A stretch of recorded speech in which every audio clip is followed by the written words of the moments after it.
Queridos irmãos e irmãs, hoje nós estamos diante dessa liturgia da palavra que me parece sempre muito exigente.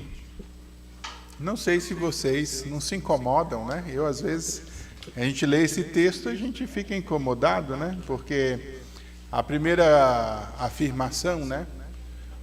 Essas três pessoas que querem seguir a Jesus, né? Eu vou seguir o Senhor para onde quer que o Senhor for.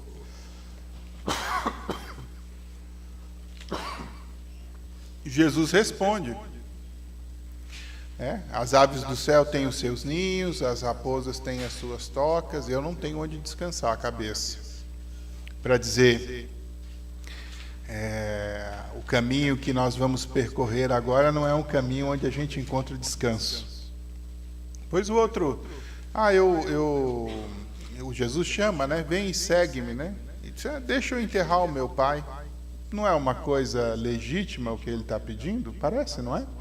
Dizer, é até uma obra de misericórdia sepultar os mortos, né? Por que é que Jesus responde para ele, deixa que os mortos enterrem os mortos e você vai anunciar o reino de Deus? Parece duro, né? Ouvir, deixa que os mortos enterrem seus mortos. Pois o outro diz, eu vou te seguir, né? Mas deixa eu ir ali despedir da minha família. Quem põe a mão no arado e olha para trás não é digno do reino dos céus. Não parece uma coisa dura? Parece ou não parece? Parece, né? Porque são coisas que aparentemente são legítimas. Nós não podemos ler esse texto sem entender o contexto. E essa é a grande experiência que às vezes é necessária. Alguns detalhes às vezes entram e que nos ajudam a compreender as coisas. Quando a gente olha o início do Evangelho de hoje, a gente consegue entender por que é que Jesus procede dessa forma. Estava chegando o tempo de Jesus ser levado para o céu. Ou seja, a hora da experiência da cruz chegou, né? Quando essa hora chegou, o que o texto diz? Então ele tomou a firme decisão de partir para Jerusalém. O que é que vai acontecer em Jerusalém na última subida de Jesus? Nós sabemos. O que é que vai acontecer? A cruz, né? Então, ele tomou a firme decisão de ir para Jerusalém. Esse termo, tomar a firme decisão, é um termo utilizado também no Antigo Testamento, no livro do profeta Isaías, particularmente no capítulo 53, que é o texto do servo sofredor.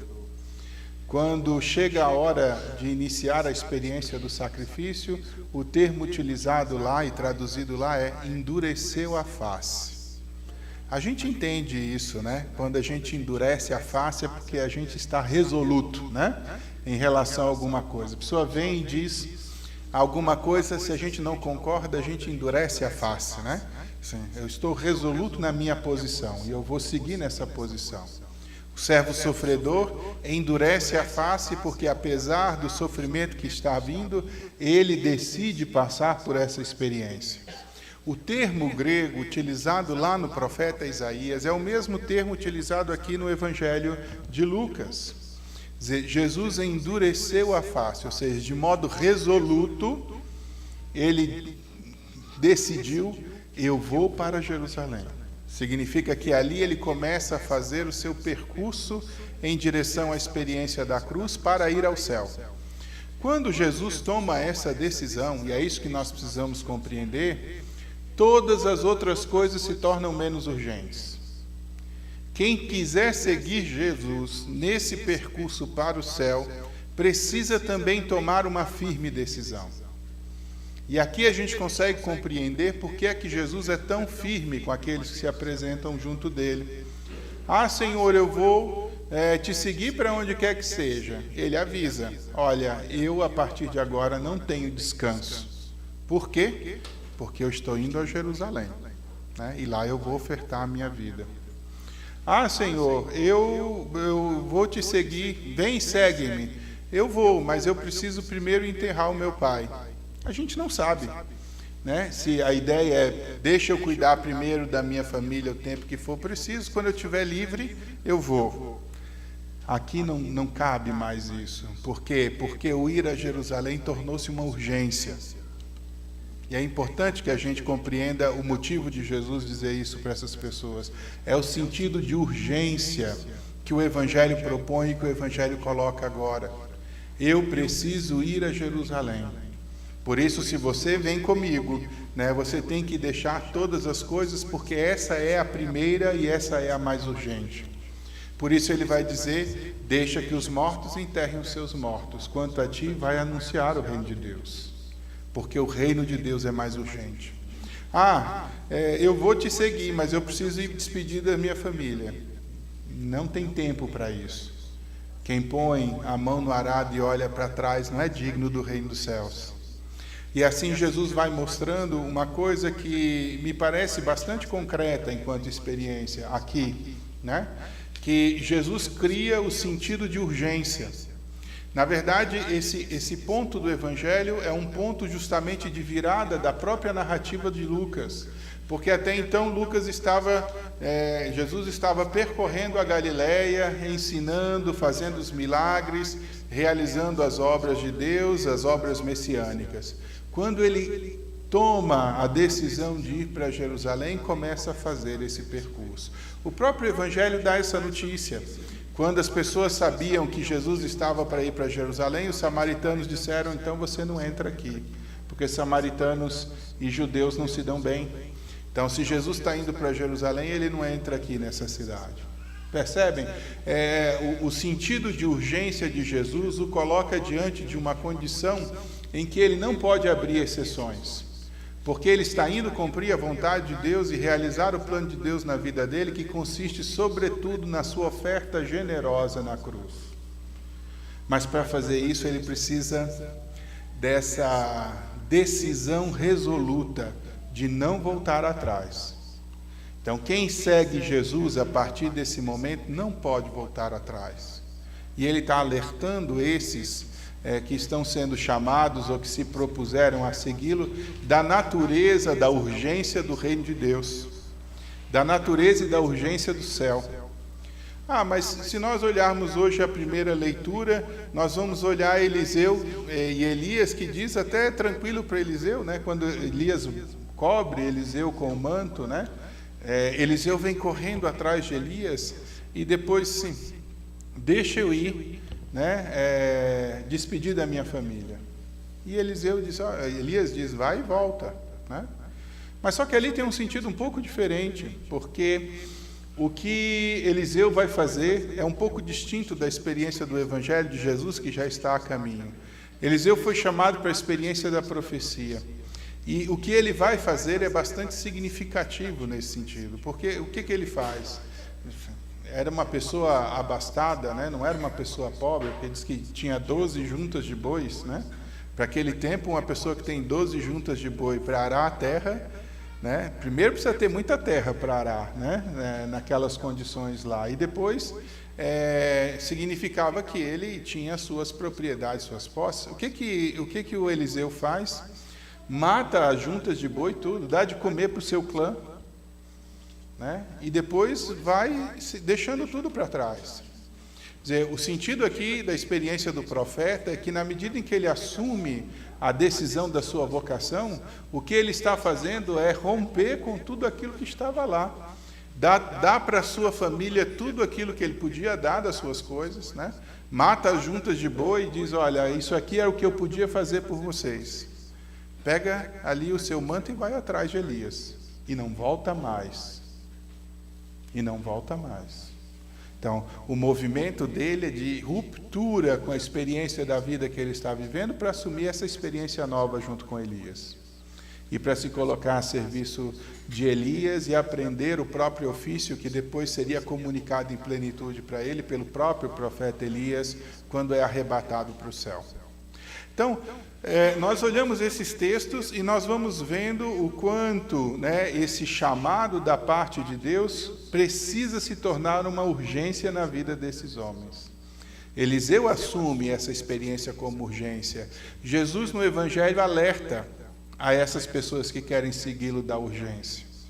E a grande pergunta, que talvez hoje pudesse iluminar a nossa reflexão de maneira bem concreta, é o quanto o reino de Deus é uma urgência para nós. Quanto o reino de Deus é uma urgência para você? Porque, sejamos concretos, nós sabemos priorizar na nossa vida aquelas coisas que nós consideramos importantes. É ou não é? Às vezes o indivíduo chega lá e diz, eu preciso passar num concurso. Ele vai priorizar isso na vida dele. Ele vai sentar, ele vai estudar, ele vai reestudar, e ele vai se preparar, e ele vai fazer as provas, até a hora que ele consegue passar no concurso e alcançar ali o objetivo dele. E tem um resultado do esforço, que é a própria estabilidade de emprego que a pessoa estava procurando, ok. A gente não priorizou. E se a gente não prioriza, o que acontece? Talvez a gente nunca passe no concurso. Não é assim que a gente pensa? Se tem uma coisa que eu gosto, uma pessoa que me interessa mais, eu tendo a priorizar essas coisas, E essa pessoa. É assim, a gente organiza a nossa vida para que dê certas coisas. Porque eu gosto daquela pessoa, eu gosto daquela situação. Não é assim que funciona? A gente prioriza aquilo que para nós é importante. Quando a gente para pensar nesse sentido, a gente precisa se perguntar o quanto nós priorizamos na nossa vida essa cidadania do céu. Vocês querem ir para o céu? Querem ir para o céu? Pergunta é essa, vocês querem ir para o céu? A pergunta concreta é essa, o quanto nós priorizamos o céu? O céu é uma prioridade na sua vida?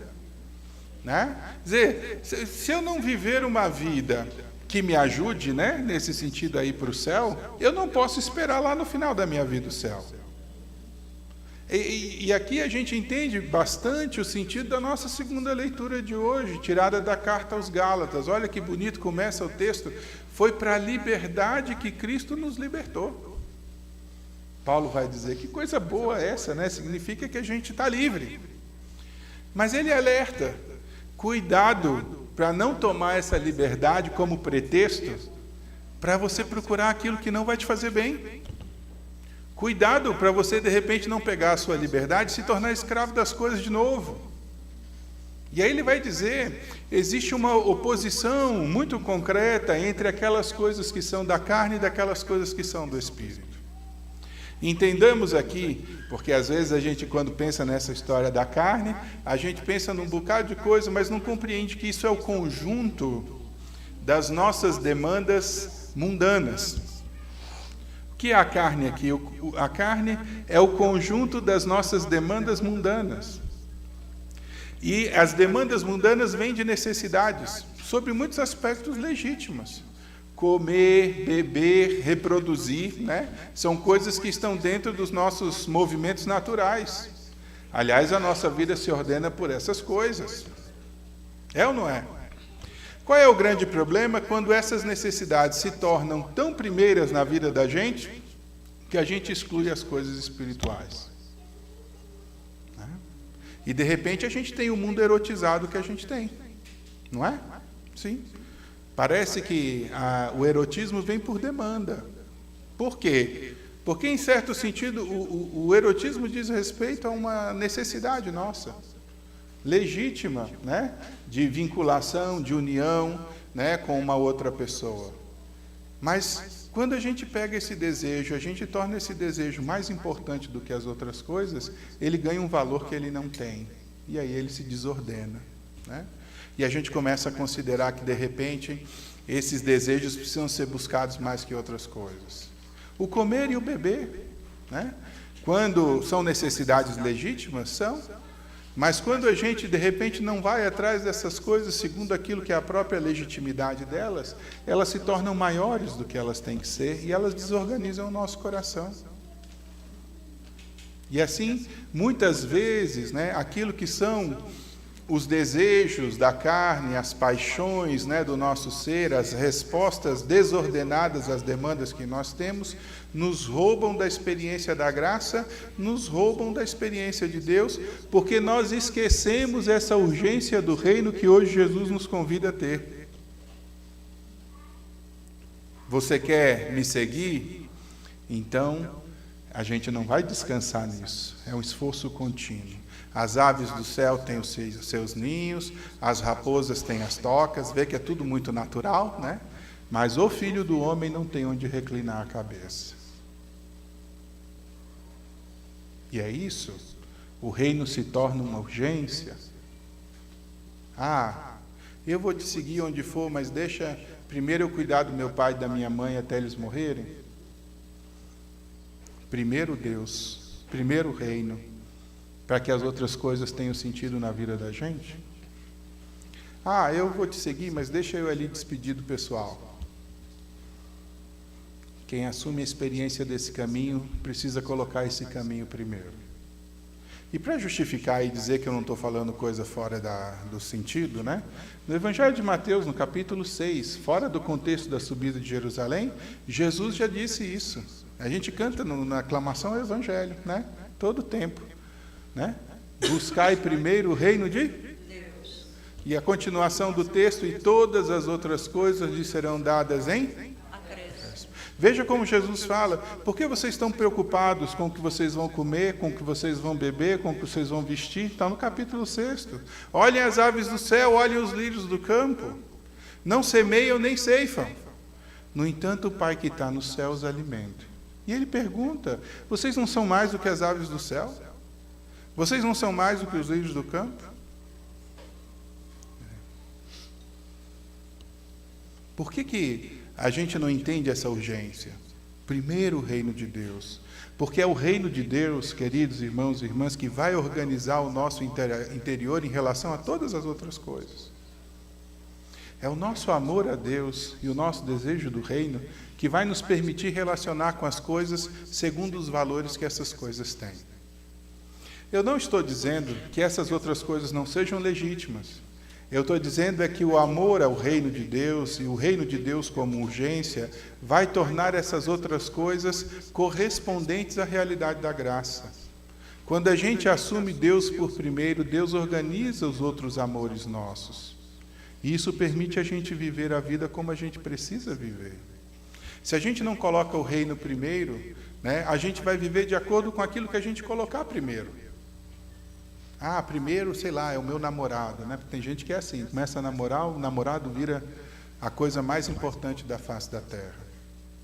E, no entanto, o Salmo diz: infeliz do homem que confia no homem, né? Quer dizer, onde que a gente coloca a nossa confiança? Onde é que está a nossa urgência? Onde está, né, a primeira coisa e a mais importante? Se eu disser que o céu para mim é importante, se eu disser que o céu para mim é uma urgência, isso tem que reverberar no modo como eu vivo a minha vida. Eu vivo uma vida de céu, eu vivo uma vida ordenada pela experiência da graça. A urgência do reino me permite entender a relatividade das outras coisas.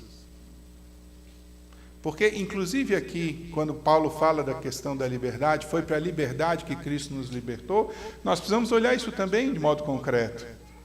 E o que é que nós estamos dizendo aqui? Né? Nós estamos dizendo que a nossa liberdade deve nos orientar a buscar aquelas coisas que são boas para nós. E aqui tem uma outra coisa interessante da gente pensar. Essas outras coisas que as pessoas apresentaram para Jesus, como a gente disse no início da nossa pregação, não são coisas ruins. Mas consiste, sobretudo, da gente escolher as coisas que são melhores. Porque a liberdade não é a escolha entre o bem e o mal. Vocês acham que a liberdade é a escolha entre o bem e o mal? Às vezes isso fica lá na nossa cabeça, né? A liberdade é uma escolha entre o bem e o mal. Eticamente, não. Porque se eu sei o que é o mal, eu devo evitá-lo. Isso não é uma questão religiosa. Isso é uma questão ética. Quer dizer, na nossa consciência está escrito isso: faz o bem e evita o mal. Então, se eu sei o que é mal, não devo buscá-lo. Ponto final. Se a liberdade não é uma escolha do mal, porque se fosse escolha do mal era libertinagem, né, era uma desorganização, nós estamos dizendo que a liberdade, então, é uma escolha entre bens. E se a liberdade é uma escolha entre bens, né, nós precisamos aprender a escolher aquilo que é melhor, aquilo que é mais excelente, aquilo que é mais importante para a progressão da nossa vida. Por isso, escolher o céu é escolher uma vida excelente. Escolher o céu é escolher um caminho que engrandece, né, a nossa experiência como pessoa e que nos faz melhores. Escolher o céu é priorizar, de fato, tudo aquilo que no ser humano é digno, é grande, é belo e é correspondente a Deus. Porque é nessa escolha do céu que a gente vai experimentar a plenitude que nós estamos procurando. Por isso, que bonita a liturgia de hoje, né? Que bonito o Evangelho, onde Jesus nos recorda o que é mais urgente. Quando estava chegando o tempo de Jesus ser levado para o céu, ele diz a todos: olha, precisamos priorizar o céu. E ele nos lembra: é mais urgente o céu do que todas as outras coisas. Se eu escolho primeiro o céu, eu vou poder cuidar dos meus pais do jeito que eles precisam ser cuidados. Se eu escolho primeiro o céu, os meus amigos vão ser favorecidos imensamente por causa dessa escolha. Se eu escolher primeiro o céu, eu não vou ter descanso, porque o céu é exigente. No entanto, o que eu conquisto é o céu. E é aqui onde a gente precisa pensar, querido irmão, querida irmã, na nossa vida. Quer dizer, priorizemos o céu. Como é que a gente faz isso, Padre? A gente faz vivendo uma vida digna de filho de Deus. Parece uma coisa complicada, não é, né? O que é que Deus espera de seus filhos? Que eles sejam bons, como o Pai do céu é bom. Sejam bons, sejam generosos, sejam pacíficos, sejam benignos, né? Puros de coração, sejam pessoas preocupadas com a justiça, sejam corretos na maneira de proceder com a sua vida, façam escolhas correspondentes à experiência da graça, amem no coração a Deus e o bem. É isso. A gente não está pedindo para fazer coisas extraordinárias. Talvez, em algumas situações, as situações exijam de nós esforços extraordinários, mas ainda assim tudo isso é vivido conforme a graça de Deus. Porque até na enfermidade, no sofrimento que a gente pode sofrer, a gente pode viver isso segundo a graça, a gente pode viver isso segundo Deus.